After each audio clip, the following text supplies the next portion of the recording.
आप सब जानते हैं कि आतंक की जननी, दहशत की जननी जो हमारे पड़ोस में है, जो दुनिया भर में बदनाम है अपने सरजमीन से दहशतगर्दी चलाने और दहशतगर्द पैदा करने के लिए, अलग अलग तरह की तंजीमों को लंबे अरसे तक पालने के लिए और आम जनता, बेगुनाह लोगों का दहशतगर्दी की कार्रवाइयों के जरिए से खून बहाने के लिए इस बदनामी के दाग उनके चेहरे पे इतने लग चुके हैं कि अब वो छुपाए भी नहीं सकते। और पूरे मुल्क में, पूरी दुनिया में ये बदनामी के दाग जगह जगह चर्चा में आ रहे हैं। इसी तरह की इनकी वहशियाना, बुज़दिलाना, कायराना दहशतगर्दी की हरकतें जम्मू कश्मीर में बड़े लंबे अरसे से चल रही हैं। यहाँ पर बेगुनाह लोगों को अपने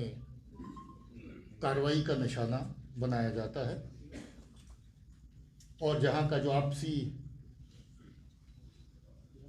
भाईचारा है लोगों का across the regions, across the religions, across the communities, उसको किसी न किसी सूरत में धक्का पहुंचाने की, ठेस पहुंचाने की कोशिश की जाती है। इसी नीयत से, इसी गर्ज से पिछले कुछ अरसे से जम्मू प्रोविंस के एरिया में कुछ कार्रवाइयाँ दहशतगर्दी की अंजाम दी गई, जो बिल्कुल कम्युनल लाइंस पे हैं, सेक्टेरियन लाइंस पे हैं और साथ ही साथ ये भी मकसद रखती हैं कि जम्मू में दम तोड़ चुकी जो दहशतगर्दी है उसको फिर से किसी तरीके से रिवाइव किया जाए, उसको फिर से जिंदा किया जाए। कल डीआईजी राजौरी पुंछ रेंज ने, जो वहाँ की पुलिस की एक बड़ी कामयाबी रही, जो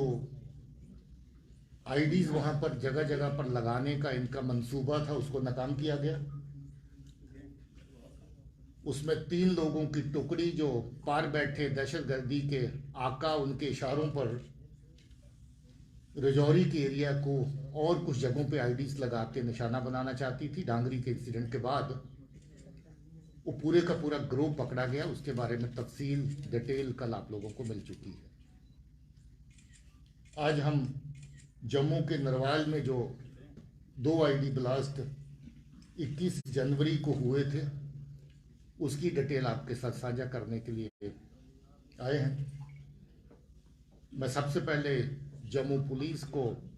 एसएसपी जम्मू, उनकी टीम को, एसपी साउथ, डीएसपी साहबान और एसएचओ और बाकी टीम के लोग जो हमारे पीछे खड़े हैं, उनको शाबाशी देना चाहता हूँ, मुबारक देना चाहता हूँ कि उन्होंने बहुत ही मेहनत के साथ इस केस को वर्कआउट किया है और इस दहशतगर्दी की साजिश के पीछे कौन लोग शामिल थे उनको बेनकाब किया है। आप जानते हैं 21 जनवरी को रात को जो 2 बॉम्ब लगाए गए, 20 की रात को, जो 21 की सुबह फटे। रात को 7:30 बजे के आसपास पहला और फिर उसके बाद दूसरा, और दोनों आईडीज के बीच में 20 मिनट का वक्फा इस तरीके से रखा गया कि जब पुलिस के लोग, सिक्योरिटी फोर्सेस के लोग वहाँ पर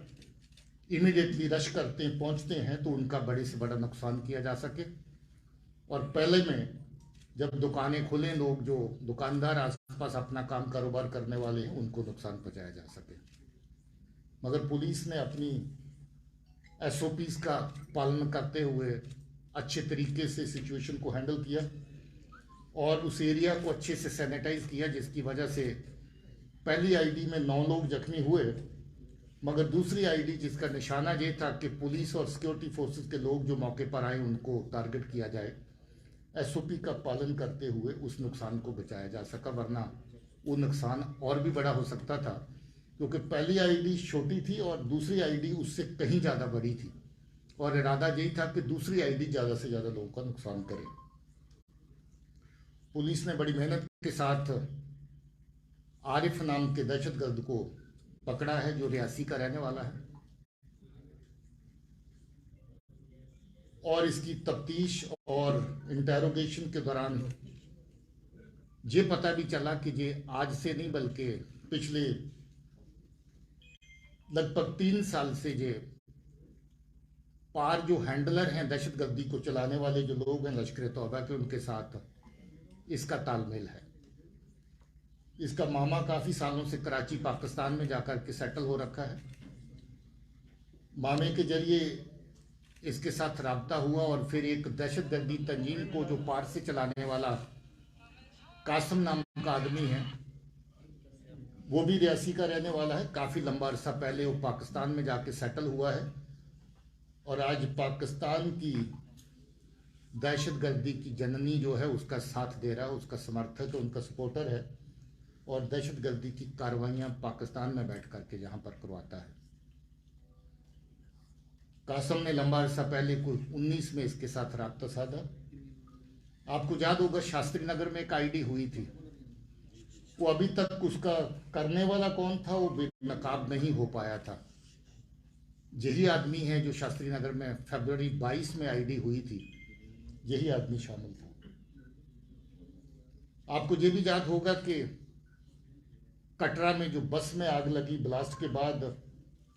उसमें बहुत सी चीज़ें पुलिस वर्कआउट कर पाई थी, मगर उसकी एक तार अभी तक जुड़ नहीं रही थी, एक कड़ी अभी तक जुड़ नहीं रही थी कि वो आईडी फिट किसने करी बस के अंदर। इसने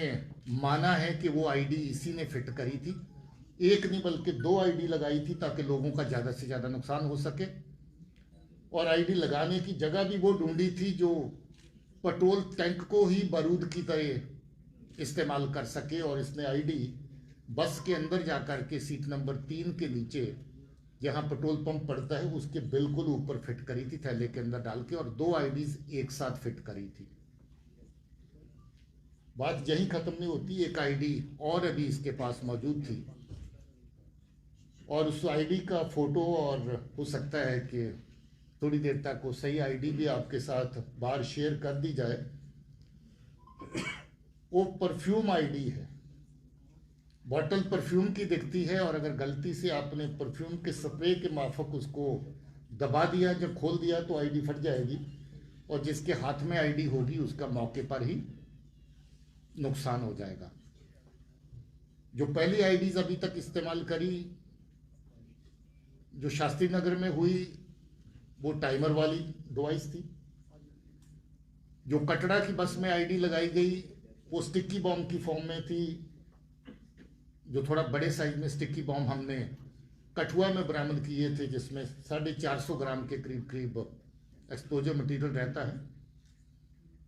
और जो जहां पर लगाई आईडी एक 750 ग्राम की थी पहली आईडी, और जो दूसरी थी उसका वजन 1 किलो से भी ज़्यादा था। टिफिन आईडी थी, स्टील टिफिन आईडी थी।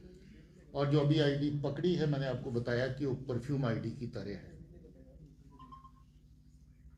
यहाँ पर कोशिश है कि जो दहशतगर्दी के आर पार से कार्रवाई होती है उसमें जो लोग इन्वॉल्व हैं उनके खिलाफ सख्त कार्रवाई हो। पिछले काफ़ी अरसे से हम लोग एक एक दहशतगर्द तंजीम को जिन्होंने दहशतगर्दी की कार्रवाइयों में जहाँ पर हिस्सा लिया उनके डोजियर तैयार किए और उन सब तंजीमों को जो दहशतगर्दी को जहाँ पर चलाते हैं उनको बैन करने की कार्रवाई गवर्नमेंट ऑफ इंडिया की सतह पर की गई। लगभग 1 दर्जन ऐसी ऑर्गेनाइजेशन हैं जिनको अभी तक बैन किया गया है या दहशतगर्दी की कार्रवाइयों में सम्मिलित होने के लिए नोटिफाई किया गया है कि ये दहशतगर्दी चलाने वाली ऑर्गेनाइजेशंस हैं।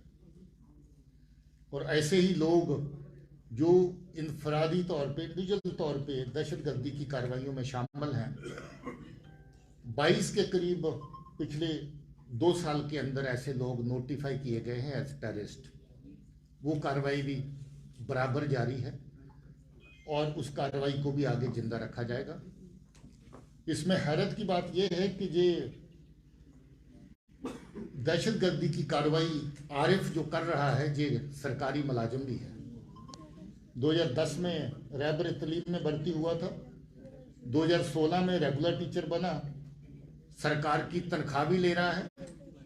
सरकार के टुकड़ों पे पल भी रहा है,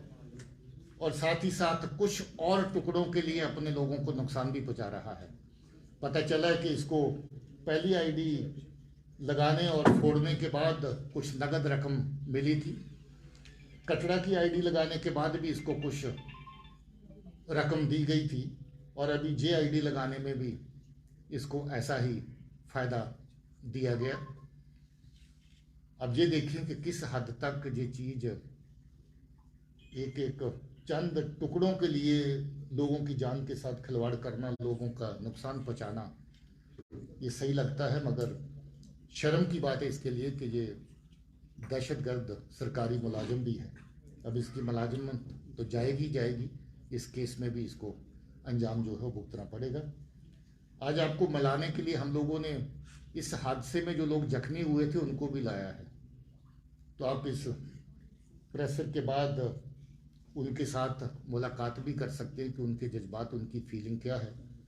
और हम चाहते भी थे कि उनको जब इंसाफ मिले तो उनको पता चले कि जम्मू कश्मीर पुलिस जो है वो उनके लिए कितनी ये ज़रूरी था कि इस केस को वर्कआउट किया जाए। मैं इस टीम को अच्छे से गाइड करने के लिए, इस टीम को दिन रात जो मेहनत कर रही थी, इसको पल पल इनका हैंड होल्डिंग और इनकी सपोर्ट करने के लिए जो सीनियर ऑफिसर हैं, डीआईजी रेंज हैं, एडीजी जम्मू हैं मुकेश साहब, इनको भी मुबारकबाद देना चाहता हूँ, कॉम्प्लीमेंट करना चाहता हूँ। ये बहुत तकड़े टीम वर्क का नतीजा है कि ये केस वर्कआउट हो पाया, वरना ये केस इसलिए भी मुश्किल था कि इस बंदे ने अपने कपड़े तक जला दिए, कोई एविडेंस इसने छोड़ा नहीं, जूते भी जला दिए जो पहन के गया था, कपड़े जला दिए जो गया था, फ़ोन अपना तोड़फोड़ करके आग लगा के उसको जला दिया। ये चाहता ही नहीं था कि कुछ सुराख वहाँ पर बचे, मगर ये जम्मू पुलिस की जो टीम लगी हुई थी उसकी काबिलियत है, उनकी मेहनत है कि उन्होंने छोटे मोटे हर एविडेंस को खंगाल करके, हर छोटी मोटी लीड को आगे बढ़ा करके पहुँचते पहुँचते इस तक पहुँचे और इसको आखिर पकड़ा गया। इस इंसिडेंट के बारे में इतनी ही मालूमात आपके साथ शेयर करनी थी। इसके अलावा आपका कोई सवाल हो